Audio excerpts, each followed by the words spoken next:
Hi praise the Lord, how are you all? I hope you all fine.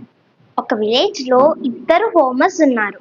మొదటి farmer ఇద్దరు ఫార్మర్స్కి వర్షం ఎప్పుడు పడుతుందో తెలుసు.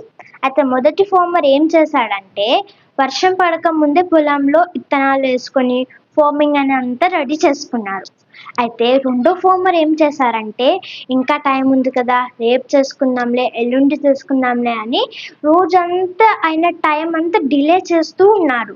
అయితే వర్షం పడినప్పుడు మొదటి ఫార్మర్ పంటలు పొలాలు మంచిగా పండి మంచిగా ఉంది, ఆయన ఫలించాడు. అయితే రెండో ఫార్మర్ పొలంలో ఆయన డిలే చేయడం వల్ల విత్తనాలు వేయలేదు, అందుకే ఆయనకి నష్టం వచ్చింది.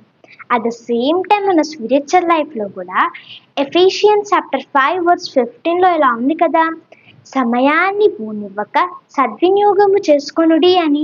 మనం మొదటి ఫార్ములా యొక్క సమయాన్ని ఎప్పుడైతే వేస్ట్ చేయమో, బైబిల్లో వాక్యంలో దేవుని పనిలో మనం ముందుకు సాగుతామో అప్పుడే మనం మొదటి ఫార్ములాకి ఫలించగలుగుతాం.